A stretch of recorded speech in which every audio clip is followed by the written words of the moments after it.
Today's session, the Lunch and Learn, is going to be on estate planning. We're going to talk about simple wills, durable powers of attorney, enhanced life estate deeds, and a few other things. It's interesting because, as it turns out, one of the top five, if not in the top three, unmet legal needs among our veteran population is estate planning. We do a ton of it here at the South Royalton Legal Clinic. And certainly, from what I've seen nationally, it's a big area of referral to attorneys. There's a lot about estate planning that can be really helpful for a veteran. First of all, just that sense of having affairs, putting affairs in order, is pretty important. There can also be, particularly in Vermont, some really important benefits to not just the veteran, but to the veteran's family as far as the transfer of wealth is concerned from one generation to another. And there's also, the sense of if things do go wrong and a veteran experiences a period of incapacity, having some documents in place to put somebody in charge of making financial decisions can really be huge and can avoid a lot of headache and hassle with the courts, in the event that we, as an alternative, would need to pursue some sort of guardianship. So estate planning can be pretty simple. It can be pretty quick on our end, and it can have a huge benefit to the veteran overall. So we're going to talk today about simple wills, wills that basically say, like, I appoint this person top rate as my executor, and who's here I want, here's who I want the property to go to. We're going to talk about durable powers of attorney, really for financial matters. Advanced directives for healthcare. The VA has a phenomenal form that it uses, but there are kind of not statutory, but Vermont Department of Health forms that we recommend to veterans as well. And then we're going to finish off by talking about enhanced life estate deeds. Again, a very common estate planning tool that we use to help veterans preserve their property for the next generation. So, when we think about estate planning, there are a couple of questions that we're usually confronted with. One of them is, hey, I don't really have a lot of stuff. Do I need to engage in estate planning in the first place? Like, I don't own, real estate, cars paid off. Do I need to engage in estate planning in the first place? That's a pretty common question.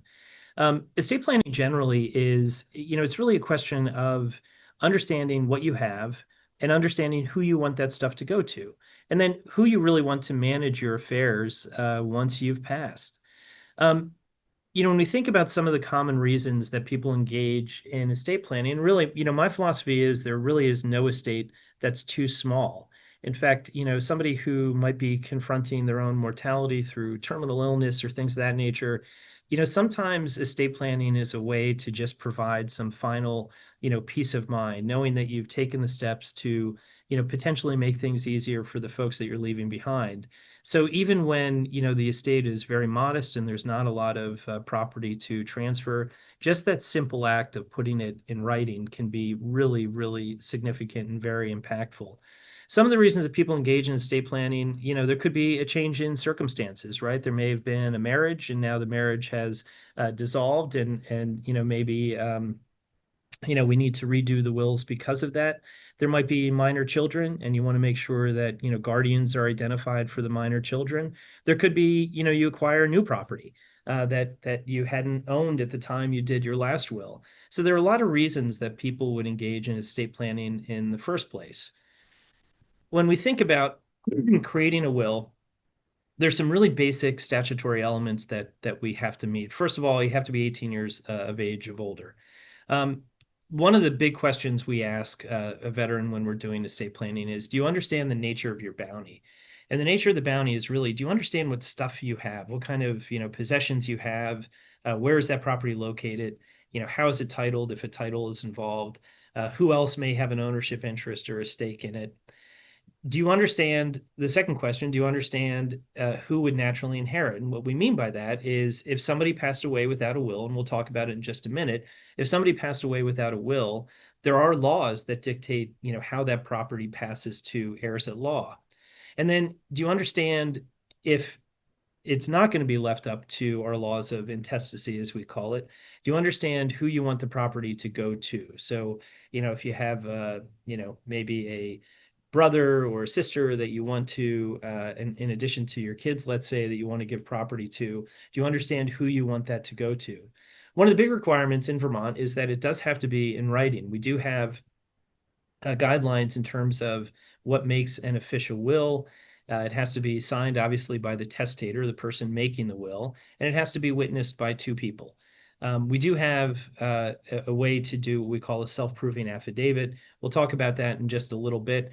But, those are kind of the basic requirements: 18 years of age, distributing your property, understanding who you want it to go to, and making sure that it is, in fact, in writing.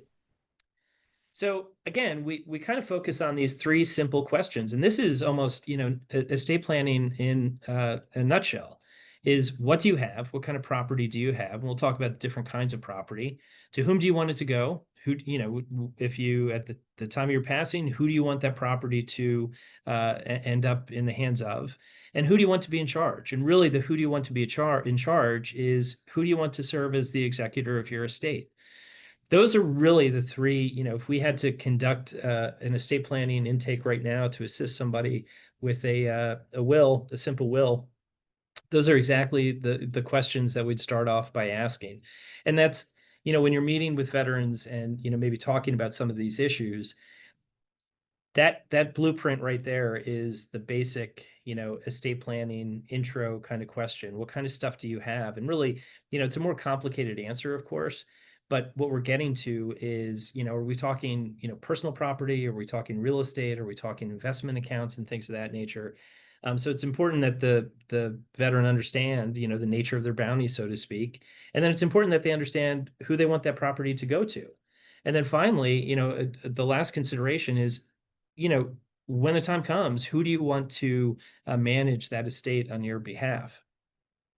So when we talk about property, the what do you have? What is the nature of your bounty? Really, it's legal, any property that you have a legal or equitable interest in at the time of your passing is considered property of your estate.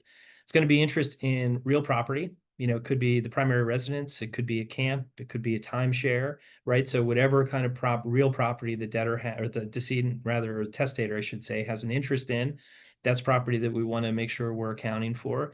Could be motor vehicles, boats, recreational equipment, kayaks, things of that nature. Stuff that may not be, titled, may not have, identification numbers, but nevertheless is stuff that will need to be dealt with. Banking accounts, investment accounts, tangible personal property. Really, we're talking about the contents of the home. Could be collections, could be tools, could be, all kinds of stuff. Intangible personal property could be things like licenses or royalties, patents, intellectual property, that kind of stuff. And business interests, another common one. Somebody may, have an ownership interest or a membership interest in like an LLC or something along those lines. If that's the case, we want to make sure that we're providing for it in terms of the will. Once we understand what property we have, the person has, it's important to understand what would happen to that property in the event that they did not have a will. So this is kind of, when I think about this, particularly, the weird thing about doing estate planning work is, when somebody comes into the office to do a simple will or something like that, I always have this morbid thought in the back of my mind, like, I hope nothing happens to them between the time that we sit down and do that initial consultation and the time that we finalize it. Because, if their estate plan has things going in different directions, that just makes me nervous. If something were to happen to them and they, tragically pass away from the time that we meet to the time that we finalize, the way their property is distributed may not be the way that they intended their property to be distributed. So I get the question a lot, well, what if somebody does not have a will? And, oftentimes, first of all, the property does not automatically go to the state. If somebody passes away without a will, we refer to them as intestate. And really all that means is that they passed away without a will. And we have these laws of intestacy that kind of govern or dictate the way property is going to get passed down to the decedent's heirs at law. It actually is pretty straightforward. And in fact, in many estate plans, it's not going to be that much different. The laws of intestacy are not going to be that much different than probably what the veteran wants to have happen to his or her estate anyway. It's going to go to surviving spouse and kids, right? So if the veteran passes away without a will, they can rest assured that the property is going to go half to surviving spouse, half to kids. If there's no surviving spouse, then it's just going to go to kids. If there's no surviving spouse or no kids, it's actually going to go up to the parents, the veteran's parents. In many instances, the parents have predeceased. And if that's the case, it's going to go out to the siblings. And if there are no siblings, then we go a little bit deeper down the family tree. Vermont's kind of a unique state. We recognize what we call laughing heirs. You Monopoly, remember the card you get, the rich uncle dies, leaves you $200. Well, we have this, it's called a table of consanguinity that kind of indicates who your heirs at law are, going out from, going up to parents, out to aunts and uncles, down to those, up to grandparents, so on and so forth. It can get very complicated, but the bottom line is, ultimately we may be able to find an heir at law who would be entitled to inherit that property. From our perspective, we have to exercise due diligence. We don't have to, go through the entire lineage to determine if there are heirs at law out there. So if the veteran passes away without a will, we're again going to look to a surviving spouse, if any. We'll look to see if the decedent had descendants, kids, things of that nature. Maybe check the parents, go out to aunts and uncles. And sometimes, if there are, if there are siblings and the siblings have predeceased, then we may look to the nieces and nephews as possible takers. But that's usually the limit of the inquiry. We're not necessarily required to do much more than that. But if we can find an heir at law, if it's not immediate, immediate family, we'll do our level best to do that, as will the court. Once we have an idea of the kind of property that the decedent or the testator has, then we're going to determine really whether it's property that needs to pass through a will or can pass outside the will. When we talk about this, we talk about it as being probate property versus non-probate property. Probate is the court that handles the part of our civil court system that handles wills, guardianships, things of that in the probate court. When property passes through probate, what we're really saying is that property has to pass through the court under court supervision and get distributed according to the terms of the will or according to the rules of intestacy. Non-probate property, on the other hand, is property where the decedent can name a beneficiary, or the testator can name a beneficiary, somebody to whom that property will pass to automatically upon their death. Our preference is really to try to get as much property to pass through non-probate means as possible. Easier for the family. It's easier for the beneficiaries of that property. It really removes any kind of doubt or any kind of contest as far as that property is concerned. If the property has to pass pursuant to a will through probate, there are notice requirements that we have to satisfy. And, sometimes we're inviting, potential conflict or potential contest to the will that just creates unnecessary stress and things of that nature. So generally, we're trying to get as much property as we can to pass through non-probate means. Financial accounts, for example, you can designate, there's several different ways you can handle it. You can have a joint tenant on the account. So, account is held jointly, let's say by husband and wife. Husband passes away, that account will automatically vest to the wife. We can have a designated beneficiary. We call it transfer on death. You could have a transfer on death designation where the veteran would go to the bank and say, hey, I've got this, account that has, a couple $1,000 in it. When I pass away, I'd like it to go to, my son or something like that. And they can fill out paperwork with the bank that will designate that as a transfer on death, the person to whom that account will transfer to upon the death of the account holder. There's some additional hoops the transferee will have to go through, providing, certified copy of the death certificate, things of that nature. But it's really easy. And if that designation is set up, that's going to pass outside probate. Financial accounts like 401ks, IRAs, those are often, you'll have an opportunity to designate a beneficiary. And anytime you designate a beneficiary for one of those accounts, that account is passing outside of probate. Vehicles. Could be TOD, could be transfer on death if the vehicle is owned free and clear.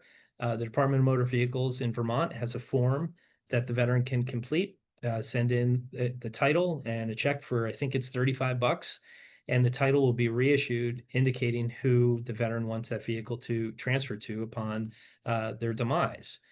Do the same thing with boats, some recreational ATVs, things of that. Anything that's titled, you can do a transfer on death to. Tangible personal property, that gets a little tricky, the tangible personal property. One of the recommendations I make to veterans is that they, if they are getting up there in years and they've got, family artifacts or family heirlooms rather that they want to make sure are passed on to the next generation, not a bad idea to do it while they are living. One of the advantages I think of doing that is the veteran has an opportunity to share the story about that particular event. If it's, a picture or some sort of, family heirloom that they're passing on to a kid or to a grandkid, they can share the story of that. And that can be really impactful. And it's not just going to be a trinket to the person that receives it. It's going to have a story that has some significance to the family. Intangible personal property, the licenses, things of that nature, royalties, other types of intellectual property. There are sometimes mechanisms to have that property transfer upon death, but generally, if depending, it may have to pass pursuant to the will. The big ones really are the financial accounts. And oddly enough, I don't have real estate on here. I'm not sure why, but real estate is another big one that you can. We'll talk about the enhanced life estate deeds in just a minute. Similar to designating a beneficiary for real estate is to do it pursuant to an enhanced life estate deed. But generally, the financial accounts, the real estate, the vehicles, you can have some designation that will allow that property to pass outside of probate. That really, again, I think if we can get a majority of the veteran's property to pass outside of probate, it makes the process of probating the will a lot less stressful, a lot more efficient. There's going to be fewer conflicts or fewer disputes, over the corpus of the estate. So it really does kind of promote, efficiency and eliminates the potential risk of conflict. So this graphic, I'm not a graphic designer, as you can well tell, but this is sort of to explain the difference between property that's passing through probate court, so it has to go through the court, subject to court oversight, versus property where the veteran designates a beneficiary. So the green circle is our TOD type circle. There's a designation, that's made by the veteran, and that property, upon passing, will go directly to that beneficiary. The other circle, the red circle, is what happens when the property is not, designated. There's a beneficiary. There's no beneficiary designation. Has to go through probate court. The risk of that is that second box. So if we follow that arrow up, we can see that we have administrator expenses and claims of creditors. So that's oftentimes, one of the things that is discouraging about going through probate is creditors will have an opportunity to file claims, and those claims are treated ahead of the gifts for the beneficiaries. So if, let's say somebody is in long-term care or something, along those lines, and they haven't done an enhanced life estate deed, then they pass away and now the real estate has to be sold. Well, before the beneficiaries can get any money from that, the executor of the estate is going to have to take care of claims, both administrative claims like the cost of administering the estate, but also claims of creditors. Medicaid, for example, can only recover from, well, I can't say only recover, but Medicaid is federally mandated to recover from the decedent's estate. So if somebody is in long-term care and they pass away, Medicaid has essentially an automatic claim against that individual's estate. And, long-term care is not free, as we all know. If it's not being covered by the VA, can be very expensive, $10,000 to $15,000 a month, even for basic care. So it can be very expensive. And it doesn't take long for those claims to rack up. And that can really have a big impact, again, on this concept of transfer of wealth from one generation to the next. So anytime we can encourage a veteran to think about designating beneficiaries. I am sometimes hesitant about joint ownership of an account unless it's like husband and wife or very trusted child and parent, because that can be grounds for fraud and things of that nature. If nephew twice removed has access to uncle's bank account, bad things can happen. So generally, I'm more in favor of, instead of joint account holding, I'm more in favor of a transfer and death type provision.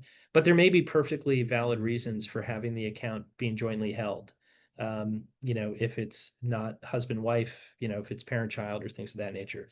But again, that designation and direct up to the beneficiaries, that's our non-probate property. That's what we want to try to get the veteran to consider is what property can they designate a beneficiary for so we don't have to go through that probate court process. So the last will and testament, and even if, by the way, even if all of the property that the veteran has is passing through non-probate means, in other words, they were able to designate a beneficiary for all of their stuff, I still recommend having a will. It's a great belt and suspender type thing. So, you know, if the veteran is doing an enhanced life estate deed to get rid of the real estate, the TOD, transfer on death for the vehicle, TODs for the bank accounts, it still makes sense to have a will just because things may get missed, or you may acquire property after the time that you make the will or make those designations that you haven't had an opportunity to designate a beneficiary, right? So it's good to have that will just kind of as a backup, and it becomes really a clear expression of where you want your property to go to upon its passing. So when we refer to the probate property, it's really property that passes through the will. So whatever property does not have some designation is in all likelihood going to be considered probate property. So it does seem a little circular to me that probate property is property that passes through probate. And oftentimes we don't know what the probate property is until we're actually at the point where we're probating the will. Non-probate property, as we just talked about, is that property that's going to pass outside the will. TOD, transfer on death, POD, payable on death, enhanced life estate deeds, the ELED, and then different types of tenancy. If somebody holds it as joint tenants with rights of survivorship, that basically means when one of the joint tenants passes, the property will automatically vest in the surviving joint tenant. So when we think about, so that we kind of covered what is the bounty? And now we're thinking about, well, who gets the property? And really, this is the opportunity for the testator to think about who he or she wants the property to go to. It oftentimes will be, surviving spouse and then kids, but it could be other people. It could be friends, family members. It could be, maybe somebody in the community. It could be a charitable organization, things of that nature. So the testator is going to have to think about who they want the property to go to. And part of that is also considering non-probate property. So for example, if the testator says, well, I'm going to designate as a transfer on death this one bank account to my daughter, and I'm not going to provide for my son through that means, then maybe in the interest of equaling out or evening the distribution, maybe the son, gets property pursuant to the will. So a lot of times, when we're dealing with veterans, they may want to make sure things are as equally distributed as possible. And sometimes they may need both a TOD or POD designation as well as some provision in the will. And just, to let you know, one of the questions that immediately popped in my mind as I was saying that is, well, can you have multiple beneficiaries, named to like a bank account or investment account? And the answer is yeah. I mean, oftentimes you can have multiple beneficiaries. You can designate it by, percentages, 50 to one, 50 to another. So there are a lot of different ways you can arrange those POD, TOD accounts to make sure that you're spreading the money around to all your potential beneficiaries. Probably one of the most important reasons to have a will is if you are going to give property to somebody who would not ordinarily take under the laws of intestacy, right? So if it's not a spouse, if it's not a kid, if it's not a parent, if it's not a sibling, if it's somebody that's kind of outside of that flow, that's somebody that you really want to make sure you have a will. If it's a nephew, or something like that you want to have your woodworking tool collection, very important to designate that in the will, because if the testator passes away without that will, the property is going to go pursuant to the rules of intestacy, and it may be quite a while before the nephew, would be able to take under the rules of intestacy. The one thing that we get a lot of too, is, folks want to disinherit. They have a kid, that there's one in every family, I guess, but you have that kid that the testator expressly wants to disinherit, or they want to make sure that somebody is not going to take under the will no matter what. Well, when we do that, we have to make sure we're including express language to disinherit. And I tend to go a little overkill. Like, it is my express intention, and I'm putting this in writing, that I don't want my son to have anything from my estate. Again, let me restate unequivocally, my son under no circumstances should take anything under my will. I am expressly disinherit. We go to great lengths to remove any kind of ambiguity about somebody disinheriting. One of the reasons is that individual is technically an heir at law, whether they're being disinherited or not, and they would have the ability to, potentially contest the will. So we want to, when we think about the time that a will is really important, it's when the individual is passed away, the testator has passed away. So we're only limited to the four corners of that document to figure out the testator's intent. So we want to be very clear that we are disinheriting somebody. Then the last question that we ask related to the will is, who do we want to run the show? Right? The time comes, the testator has passed away, and now somebody is going to be in charge of that estate. That person is called the executor, and the executor is really responsible for managing the estate. So they gather the property, right? They basically take an inventory of all the stuff that the testator has or the decedent has. Again, property that passes outside of probate will pass automatically to that person. The one thing that does happen is the person who's appointed the executor may not know, those designations. So there sometimes is a little bit of confusion as to, did that property go to, the named beneficiary or not? But generally, it's going to become clear what property is now going to be property of the estate versus what property has passed automatically to a beneficiary. The estate is created the second somebody passes away, so there, even though the estate is not, officially recognized by the court, the fact that there is property that the decedent left means that the estate exists at the moment the veteran passes away. And property, non-probate property, so property where there's a designated beneficiary, actually vests at that moment. Even though there may be additional steps that the beneficiary may need to take, the interest in that property vests automatically. So it really, it's kind of important to recognize that when the executor is appointed, to that position, or the executor is designated in the will, their responsibilities, although they're not acting in an official capacity until they are appointed by the court, but in a sense, they're kind of like, they're the ones who, will in all likelihood have to initiate the process of opening the probate estate and things of that nature. They're really responsible too for making distributions to the beneficiaries. If there is property to be distributed pursuant to the will, they have to keep, an accounting to make sure that, they're paying attention to the money that the estate is collecting and money the estate is potentially spending, creditor claims, things of that nature. And then ultimately at the end of the process, the estate needs to be closed, and the fiduciary, the executor of the estate, needs to request court permission to close the estate. So the one thing, a lot of times folks with kids will look at being appointed as the executor as like a popularity contest, or maybe not even a popularity contest, but it should be the oldest sibling, or, whatever. It's really not. I mean, when it comes to appointing an executor, you really want to think about, or have the testator, the person who's making the will, think about who is going to be best equipped to handle that responsibility. They don't need to be CPAs, right? They don't need to be attorneys, but it's, who do you think, just in terms of maybe intellect, attention to detail, all that kind of stuff. Who do you think, organizational skills, who do you think is going to be best suited to serve that position? And it may not be the oldest kid. It could be the middle child, of all things. Usually not the youngest. I'm the youngest of seven, only attorney in my immediate family, but I was not picked as the executor for my for my parents' estate. But it's going to be, again, the person who's going to be best suited to do the job.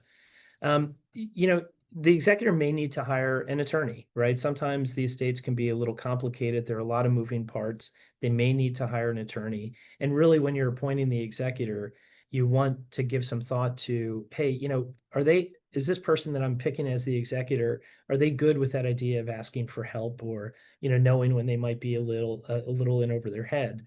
I think it's also important for the testator, the person making the will, to identify a successor in the event that the named executor is unable or unwilling to serve. There should be somebody to back up. If there's not, if it goes to the one executor and they refuse appointment or mid-appointment decide that they can no longer do it, the court will appoint somebody to serve in that capacity. But I think from a control perspective, it's better that the testator identifies who they want to be successor. A lot of times, folks will want to name two, people to serve as like co-executors. And it's totally fine to do that. But I find that it can be problematic, particularly if the co-executors have different ideas about how the estate should be managed. So either each co-executor is going to be permitted to act independently, or they act together. And if they act together and there are only two and there's a dispute, you have to have some way to resolve that dispute. And that can be left to court oversight, right? They can go back to court to try to settle that, or you can put in some other way to handle it. But I think co-executors, a lot of times if parents only have two kids or, whatever, they may think that, well, I can't favor one over the other, so let me name them both as executors. The downside is, and I've seen it happen in practice, the downside is that that can create like a lot of unnecessary tension between the co-executors, particularly if they don't agree on how the estate should be managed. So my recommendation is to have one executor. That executor has absolute discretion when it comes to how the estate is managed. They can't commit malfeasance. They can't, breach their fiduciary duties. But as long as they're exercising good business judgment in managing the estate, they should be able to do so without the risk of anybody raising issues. Last will and testament, very simple document. This is just the clauses that we include in our will. It's going to have the opening paragraph identifying the testator, expressly revoking any prior wills. So we get a lot. I've got one today on my desk right now, a will from a veteran, a will that they had previously drafted. We're drafting a new will. It's going to contain in that introductory paragraph or opening paragraph that it expressly revokes any prior wills. Identification paragraph, I like to include a paragraph that just indicates, is the veteran married, widowed, divorced, whatever, identify biological kids, step kids, even grandkids. There's a paragraph in there about funeral expenses and last illness expenses. If they're making specific bequests, I want, my nephew to have my woodworking tools. That's going to be enumerated in a paragraph. We're going to have a paragraph about personal property, all the personal property, that tangible and intangible, that the decedent owns, is going to go, pursuant to that paragraph. There's going to be a section, I skipped over the real property. There's also going to be a section on real property. Even if the decedent has an enhanced life estate deed where the property is passing to somebody automatically, we'll still have a real estate paragraph in there, just again as belt and suspenders to make sure that the testator's wishes are actually being followed through. And then we'll have what's called a rest in residue. So any property that wasn't otherwise distributed pursuant to the will is going to be distributed according to that rest in residue paragraph. And basically what that means is there shouldn't be any property at the end of this process rather, that has not been distributed to a beneficiary in accordance with the terms of the will. We're going to have a clause appointing an executor. We're going to define what the powers of the executor are. They're generally plenary powers with respect to the estate. We may have miscellaneous provisions like a spendthrift provision to make sure that creditors can't go after anticipated inheritance. A survival clause, basically saying that anybody who takes under this will needs to survive me by 30 days or whatever. And then a no contest clause. No contest clause, they get litigated, but it's really kind of an important clause. And it's basically saying, like, listen, if any of my heir laws or beneficiaries contest this will, they're not getting anything. It's just a way to make it clear that you've provided, or you could say, like, if anybody contests the will, they get $1, so they can't claim that they're not getting anything under the will. But that it's a really important clause to kind of head off any anticipated, conflict related to the will and will provisions. It's going to be signed, obviously, by the testator, as we indicated at the opening. And then we have this self-proving affidavit that goes to the state of mind of the testator at the time that they're making the will. And that can be really important if the capacity of the testator is being challenged. Was the testator of sound mind when they signed the will? The self-proving affidavit, along with statements from the people who witnessed the will signing, generally holds up in court to say, yeah, we had not just a notary, but we had two witnesses, that looked at the testator and determined that they were not under undue influence, that they, were of sound mind to make the will. So that does help eliminate that potential contest. All right. So in our final 25 minutes, we're going to blow through some of the other estate planning tools that we offer, and I'll leave some time at the end for questions. One of the big ones that we do is the power of attorney. And frankly, I think a power of attorney, particularly durable power of attorney, is one of the most important estate planning tools, regardless of the age of the person making it.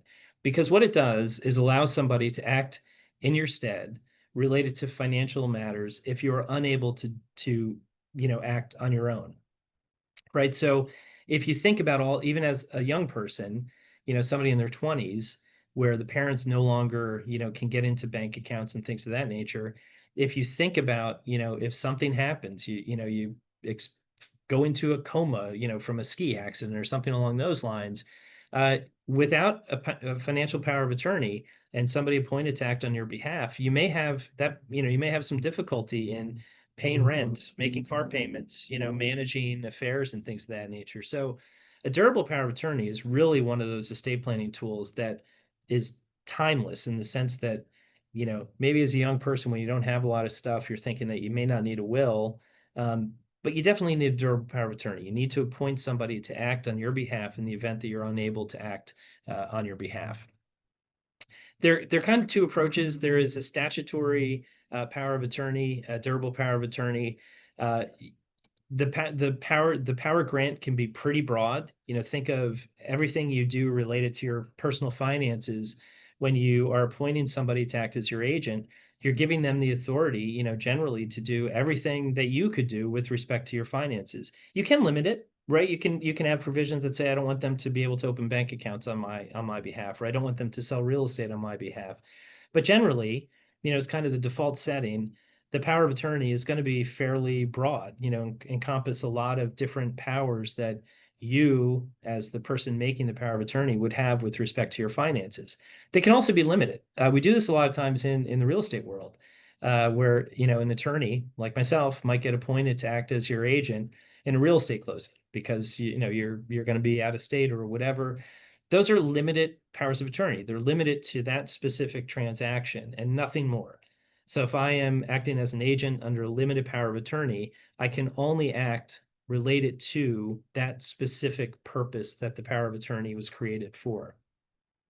When we think about a power of attorney, we have the principal, and that's the one who's granting the power, and the agent, the one who is designated to act on the principal's behalf. The agent, it's important to distinguish this between a guardianship, and I will say that if we're able to get a durable power of attorney, while the person making the power of attorney has to have capacity, they have to have capacity to make that power of attorney. So we want to do it while they still have capacity. A lot of times, if we do the durable power of attorney, while somebody has capacity, we can avoid a lot of the issues that we may need to rely on in involuntary guardianship. So let's say that we don't have the power of attorney, and now the veteran has become unable to make financial decisions for themselves. We really only have an involuntary guardianship to rely on. Whereas if we had a durable power of attorney in place, then somebody, the designated agent, could act on that veteran's behalf, until such time. Now, oftentimes we're going to have to rely on involuntary guardianship anyway, if it comes to making decisions about nursing home care and things of that nature. But the durable power of attorney can get us through a lot of stuff before we hit that point. Um, the agent is always acting at the direction of the principal, and that's really important. That's how we distinguish the involuntary guardianship from a power of attorney. Under an involuntary guardianship, the guardian has a lot of discretion and can make independent decisions about what to do with respect to the ward being the person that the individual is guardian of. The power of attorney, on the other hand, it is implied that the agent is always acting at the direction of the principal. Now, if the principal, and the thing that makes the power of attorney durable, is the power of attorney survives the incapacity of the principal. So if the principal is no longer able to make decisions for him or herself, the agent can make those decisions.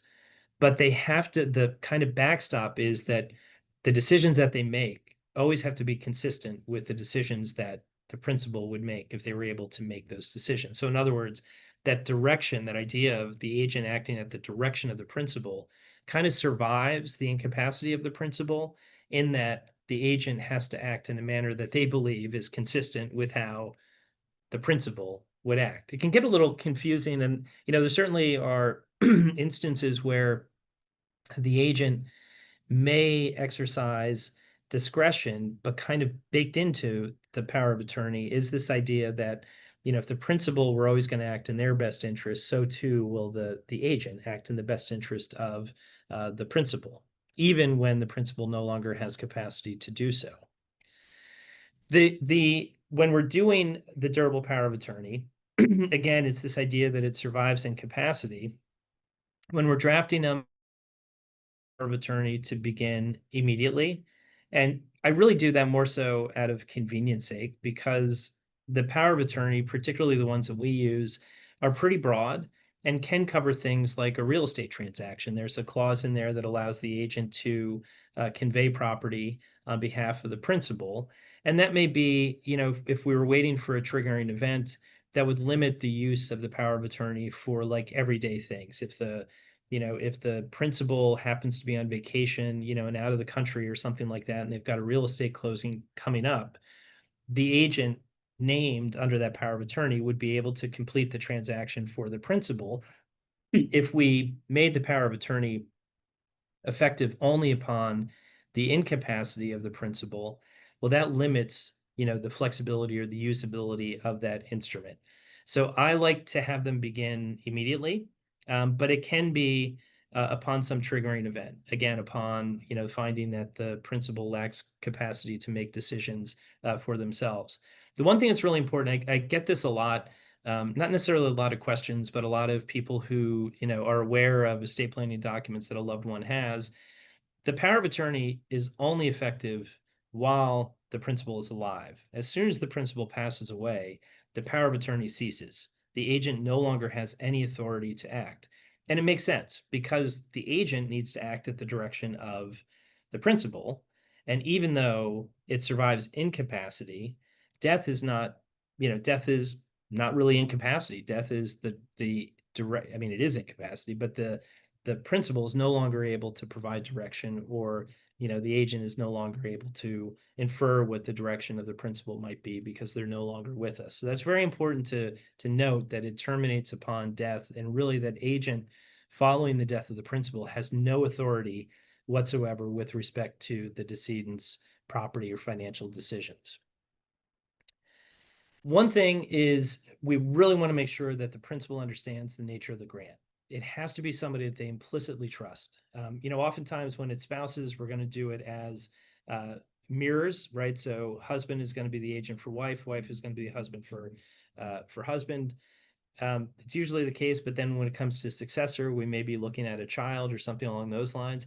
The bottom line is, though, that the principal has to absolutely trust that the agent is going to act in their best interest. It always makes me nervous when a principal is going to appoint, a neighbor or, a friend or something along those lines. I understand, however, that there are times where that may be the only person that's available. And if that's the case, we probably are going to work in some triggering language to it, so that it's not immediate. There might be some triggering event, that is required before the power of attorney becomes effective. Important to plan for a successor. If the first named agent is unable or unwilling to perform the duties, then it's important to have somebody as a successor. Not always possible. You may not have, a very deep bench when it comes to people that you implicitly trust, but it is a good idea to consider a successor. Co-agents, just like co-executors, I think it can be problematic, and you just want to make it clear in the power of attorney whether they're going to be able to act independently, or they may act independently They may act independently, or they may have to act. I think I'm saying the same thing there, which is kind of odd. They may need to act independently or act together. Um, Again, it should be somebody who's in a position to act, somebody who is, if you have a kid that's, overseas or a bunch of time zones away, it may be complicated for that kid to be your agent. So some consideration should be given to where that person is located and their ability to respond if they need to. All right, going to talk briefly about advanced directives. Not going to spend a lot of time on this. I actually think, advanced directives, while it is, a kind of a legal, it's not really a legal document. It's a document that, can be reviewed by a legal professional. But I also think advanced directives are incredibly personal in nature. It's not required to be notarized, it needs to be witnessed, but not required to be notarized. The advanced directive is essentially the maker of the advanced directive, the principal, is expressing wishes with respect to, end of life care. And also, the advanced directive to some extent straddles both while you are alive and after you've passed. The advanced directive can indicate, how you want your remains to be handled, who you want, to be at the funeral. Do you want a service? Do you want a memorial? Do you want, where do you want to be interred? It can basically handle those kinds of things along with, who do you want, if you're unable to make medical decisions for yourself, who do you want to make those decisions? And again, I kind of look at it as it's an incredibly personal document, and there aren't, I mean, there are legal consequences for sure, but it's not it's not a legal document in this sense that, there are kind of legal implications. I mean, there are for sure, but I just feel the advanced directive is a much more personal type document. So I tend to really leave that up to the veteran to make a lot of those decisions. I can explain things to them, but I really, I don't consider it to be advice per se. I consider it more to be counseling and helping them maybe sort through some of the things that are really difficult to have conversations about, end of life stuff. Do I want to have a feeding tube or breathing? Do I want to be given medication? Things of that nature. Very incredibly personal things that are informed by all, religion and, all kinds of stuff. The Vermont Department of Health has a great form that we refer folks to, but the VA also has a great advanced directive. Most of the veterans that I've dealt with pursuant to the medical legal partnership with the VA have, if they've been treated by the VA, there is an advanced directive on file.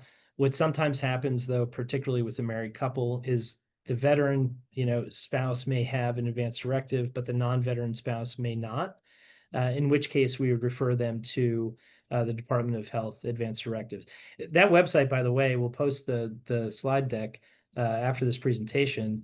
The Vermont Department of Health, I think, really does an excellent job in terms of explaining an advanced directive and providing some really useful information to help somebody navigate that process. Now we're going to talk our final topic, which I'll get through pretty quick to leave some time for questions, is our enhanced life estate deeds. Vermont is one of 5 states that recognizes these enhanced life estate deeds, and I think they are probably one of the best estate planning tools that we have in our bag of tricks. The enhanced life estate deed allows the grantor, the person, granting the interest in real estate, to name essentially a beneficiary for the real estate. But during the lifetime of the grantor can do whatever the heck they want with the property. They can sell it, they can gift it, they can mortgage it, they can lease it, they can do whatever they want with the property while they are alive. It's just that if they pass away still owning the property will go to the person they name in the enhanced life estate deed. This is a great Medicaid avoidance tool because Medicaid, as you may know, has a 5-year look back period, right? So any conveyance in that 5-year period leading up to an eligibility determination can be scrutinized by Medicaid. This is not, and they can look and undo transfers. If it's less than fair market value, a non-arm's length transaction, they can undo that transaction. These enhanced life estate deeds are not, it's not a transfer, right? It's basically an incomplete gift. It's A, the grantor, to B, basically a contingent remainder interest. The interest is contingent for the grantee upon the grantor dying, still owning the property. During the life of the grantor can do whatever they want with the property. So these can almost be, you know, somebody is in terminal care or something like that, and they have a piece of real estate that they own and they want to make sure that stays out of probate. We can do an enhanced life estate deed up until really the time of death and have that enhanced life estate deed be effective to pass the property to the beneficiaries and thereby keeping it out of Medicaid recovery. It really, again, we're one of 5 states that recognizes these things. I think they are incredibly powerful estate planning tools. And any veteran, that you come across that owns real estate and they're contemplating, some estate planning, that, you don't necessarily have to ask the question and get into the legal counseling concerning whether it makes sense, but that should be an alert. Definitely let us know on the referral sheet. Definitely, we will pick up on it when the veteran contacts us. We'll pick up on, it's one of the top questions we ask. So really important tool. Statutory too. There is a statutory form, and we pretty much follow the statutory form. The way the enhanced life estate deed works, there's an opening clause that identifies the grantor and the grantee, and really the grantee in that. So when we think about real estate, the OR, grantor, lessor, mortgagor, the ORs are the ones granting the right. The EEs, the grantee, the lessee, the mortgagee, is the one receiving the right, right? So in this case, we have a grantor, the person making the enhanced life estate deed, is conveying to the grantee. The grantee is really, we call them contingent, it's a big mouthful, contingent remainder person subject to defeasance, meaning the grantee, at the time the enhanced life estate deed is made, the grantee's interest in the property is zero. They don't have any interest in the property because the grantor can immediately divest them. Let's say the grantor gives the property to favorite son, and favorite son, ends up rooting for the Cowboys or something like that, and the grantor is a big Eagles fan. Well, the grantor can say, you know what, I'm going to draft a new enhanced life estate deed, and I'm not going to give the property to you. So the grantee is subject to defeasance really at any moment. The grantor, by the way, can also sell the property, do whatever they want without having to involve the grantees. They don't even need to let the grantees know that they're doing it. We'll include conveyance language, basically saying like grant, convey, sell, whatever. The language is clear that it is, if the grantor dies, still seizes the property, that it is going to be a complete conveyance. We'll include a description of the property, right? That's important from a title perspective, that we're clear about the property that's being conveyed pursuant to this enhanced life estate deed. Then we'll include the reservation language. And the reservation language is what makes it an enhanced life estate deed, because we're saying grantor to grantee. However, I'm going to reserve, as the grantor, the right to do whatever the hell I want with the property while I'm still alive. If it turns out that I still own it at the time that I pass away, then you, grantee, get it. But during my lifetime, I can do whatever I want with it. To deal with, I can treat the property as if I have all the rights to the property, without regard for this enhanced life estate deed. There's a tab and hold clause, basically saying that, I have the property, I have right, to convey it. Things of that nature. And then it's got to be signed and notarized. And then we have to record it in the land records. One thing about that recording piece is we have to submit what's called a property transfer tax return. There are exemptions to the property transfer tax return in terms of whether they have to pay a transfer tax. These enhanced life estate deeds, we're typically doing them parent to child, right? Or grandparent to grandchild. That conveyance is exempt from property transfer tax return. However, if it's grantor to, sibling, right? So one sibling to another sibling, that is not an exempt transfer. And what that means is that when we do that conveyance, when we draft that document, there will be a transfer tax due. And it really seems on its face just unfair, because the grantor can immediately divest the grantee, and it's usually the grantee that's paying the transfer tax. The reality is that, yes, that may be the case that the grantee is paying the transfer tax, but what ends up happening is if the grantor conveys the property away, then the grantee can petition the state and get that tax refunded. We file the transfer tax online, and we do need information, names and addresses of all the folks that are being identified as grantees. Most importantly, we need their social security numbers. So that's kind of an important consideration when we are preparing one. And as I mentioned, they're great for Medicaid planning because it's an incomplete gift. It's not really a conveyance that would be subject to the Medicaid look back. Yeah, so again, I think these enhanced life estate deeds are really amazing. We don't have to go through the hypothetical since we're out of time, or coming up on the end of time. So covered a lot of ground. We covered wills, we covered durable powers of attorney, advanced directives, and of course the enhanced life estate deeds. The estate planning stuff is really a valuable service that we offer to our veteran community. And I really appreciate the referrals that we get from VA and other organizations to help us further this work.